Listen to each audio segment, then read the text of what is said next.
Hi guys, మన channel రీసెంట్గానే 1000 సబ్స్క్రైబర్స్ని reach అయింది. దానికి సపోర్ట్ చేసిన మీ అందరికీ చాలా చాలా థ్యాంక్స్. మీరు ఇలాగే నన్ను ఇంకా సపోర్ట్ చేస్తారని కోరుకుంటున్నాను. ఇక లేట్ చేయకుండా ఈరోజు స్టోరీలోకి వెళ్ళిపోదాం.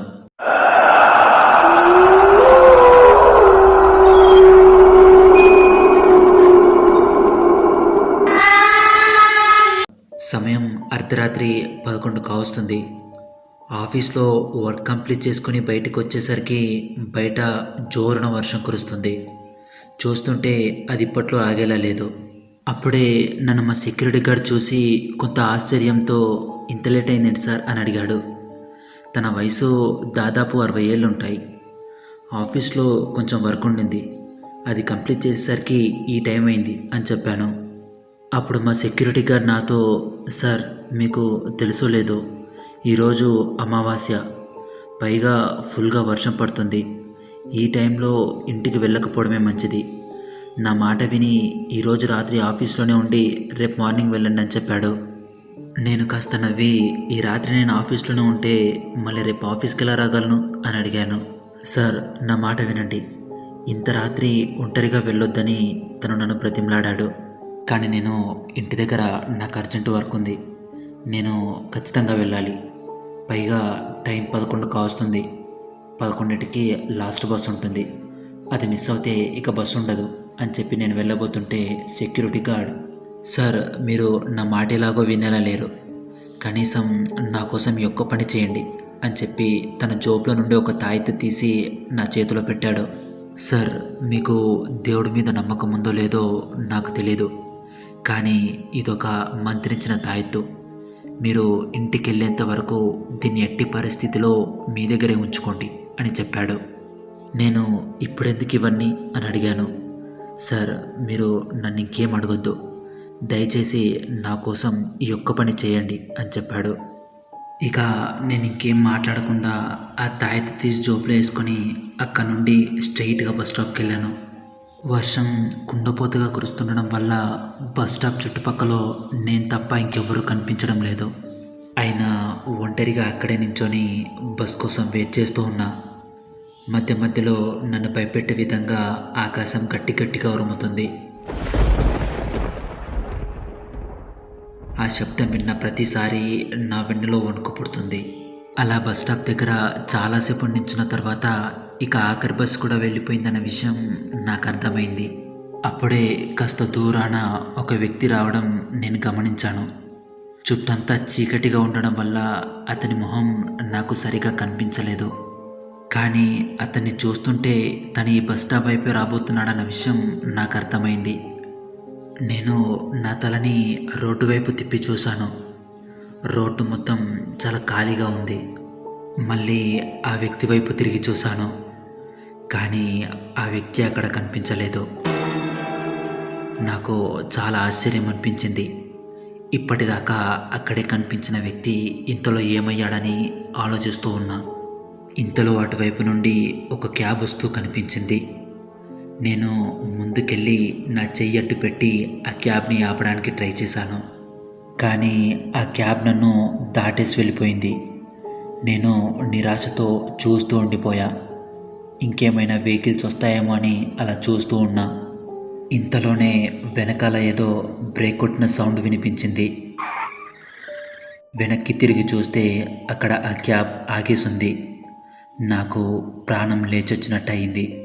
నా అదృష్టం బాగుండి క్యాబ్ ఆగిందనుకొని పరిగెత్తుకుంటూ వెళ్ళి క్యాబ్ ఎక్కి కూర్చున్నా. ఇక డ్రైవర్కి నా అడ్రస్ చెప్పాను. బ్రో, ఎస్బీఐ కాలనీ పోనివ్వండి. క్యాబ్ స్టార్ట్ అయింది.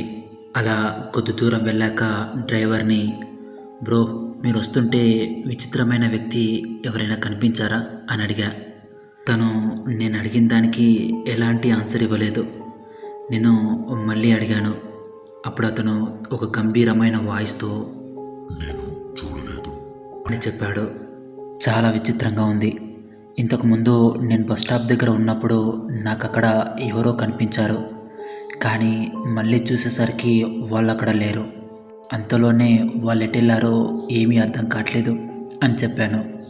అప్పుడు ఆ క్యాబ్ డ్రైవర్ డ్రైవింగ్ చేస్తూనే తన గంభీరమైన వాయిస్తో, ఈరోజు అమావాస్య రాత్రి సాధారణంగా ప్రతి అమావాస్య రాత్రికి ఇలాంటి ఆత్మలు తిరుగుతూ కనిపించడం సహజం. అని చెప్పాడు. ఏంటి ఆత్మల? ఇలాంటివన్నీ నువ్వు నమ్ముతావేమో, నేను నమ్మను. నాకు ఇలాంటివి చెప్పి నన్ను భయపెట్టాలని చూడకు అని చెప్పాను. నిజం సార్, ఆ ఆత్మలు ప్రతి అమావాస్య రాత్రికి తమకు నచ్చిన మనుషుల కోసం వెతుకుతాయని చెప్పుకుంటారు అని అన్నాడు డ్రైవర్. మరి వాటి గురించి నాకెందుకు చెప్తున్నావు? నాకు వాటి గురించి తెలుసుకోవాలని లేదు అని చెప్పాను.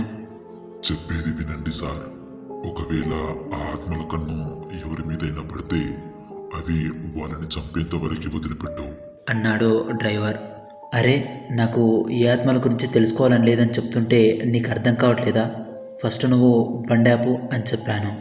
అవును సార్, ఈరోజు ఆ ఆత్మల కన్ను మీ మీద పడింది. ఇక అవి నిన్ను చంపేంత వరకు వదలవు అన్నాడు డ్రైవర్. వాట్ నాన్ సెన్స్, నీకేమైనా పిచ్చి పట్టిందా? నువ్వు ముందు బండాపు, నేను ఎక్కడికి వెళ్ళను అని డ్రైవర్తో సీరియస్గా చెప్పాను. కానీ ఆ డ్రైవర్ నేను చెప్పిన మాటల్ని అస్సలు పట్టించుకోవడం లేదు, క్యాబ్ కూడా ఆపడం లేదు. దాంతో నేను ఇంకా సీరియస్గా, నేను చెప్పేది నీకు వినిపించట్లేదా? ఫస్ట్ నువ్వు బండాపు అని చెప్పాను.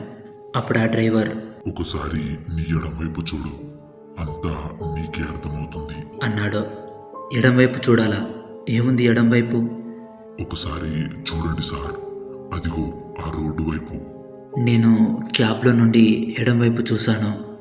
అక్కడ రోడ్డుపై ఒక అతను నించొనున్నాడు. తన బట్టలు చూస్తుంటే సేమ్ క్యాబ్ డ్రైవర్ బట్టలాగానే ఉన్నాయి. కానీ చీకటి వల్ల తన మొహం కనిపించడం లేదు. అసలు డ్రైవర్ నన్నెందుకు అతని వైపు చూడమన్నాడో నాకు అర్థం కాలేదు. నన్నెందుకు అతని వైపు చూడమన్నావు అని అడుగుదామని నా తలని డ్రైవర్ వైపు తిప్పాను. అంతే, నా వల్ల జలధరించే దృశ్యం కనిపించింది. ఎందుకంటే డ్రైవర్ సీట్లో డ్రైవర్ లేడు. క్యాబ్ దానంతటదే వెళ్తూ ఉంది. అది చూశాక నాకు అసలు ఏం జరుగుతుందో ఏమీ అర్థం కాలేదు. భయంతో నేను గట్టిగా అరిచాను. అప్పుడే క్యాబ్ దానంతట అదే బ్రేక్ వేసింది. దాంతో నా తల వెళ్ళి ముందు సీట్కి బలంగా గుద్దుకుంది. నేను కళ్ళు తెరిచి చూసేసరికి డ్రైవర్ వెనక్కి తిరిగి నన్నే చూస్తూ, సరే ఏమైంది, మీరు బాగానే ఉన్నారా అని అడిగాడు. దాంతో నేను, అసలు నువ్వెక్కడి నుండి వచ్చావు? ఇంతకుముందు నేను చూసినప్పుడు క్యాబ్ దానంతట అదే వెళ్తూ ఉండింది అన్నాను. ఏమైంది సార్ మీకు? మీరు అసలు స్పృహలోనే ఉన్నారా అన్నాడు డ్రైవర్. చూడు, నన్ను పిచ్చోని చేయకు. ఇంతకుముందు నువ్వు నేను చావబోతున్నా అని నన్ను బెదిరించావు. ఆ తర్వాత కారు నుండి మాయమయ్యావు. ఏం మాట్లాడుతున్నారు సార్? నేను ఇవన్నీ మీకెందుకు చెప్తాను? సరే, అవన్నీ వదిలేయండి. మీరు ఖచ్చితంగా ఏదో తాగిన మత్తులో ఉన్నట్టున్నారు. మీ అడ్రస్ వచ్చింది, నా డబ్బులు ఇచ్చి వెళ్ళండి ఇక అన్నాడు డ్రైవర్. కానీ ఆ డ్రైవర్ మాటలు నేను ఇంకా నమ్మలేకపోతున్నాను. నాకు జరిగింది ఒక ప్రమాణించుకోవడానికి కూడా నా మనసు ఇంకా ఒప్పుకోవడం లేదు. ఇక నేనేం మాట్లాడకుండా డ్రైవర్కు డబ్బులు ఇచ్చి ఇంట్లోకి వెళ్ళిపోయాను.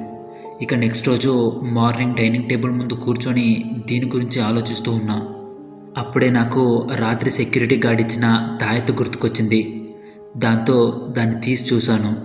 అది నల్లగా అయిపోయి ఉండింది. అది చూసి నాకు చాలా ఆశ్చర్యం వేసింది. ఎందుకంటే రాత్రి నేను ఆ తాయెత్తు తీసుకుంటున్నప్పుడు అది రెడ్ కలర్లో ఉండింది. కానీ అది ఇప్పుడు నల్ల కలర్లోకి మారిపోయింది. దాంతో నాకు రాత్రి సెక్యూరిటీ గార్డ్ చెప్పిన మాటలన్నీ గుర్తుకొచ్చాయి. ప్రస్తుతం నేను బ్రతుకున్నానంటే కారణం సెక్యూరిటీ గార్డ్ ఇచ్చిన ఈ తాయెత్తని నాకు అర్థమైంది.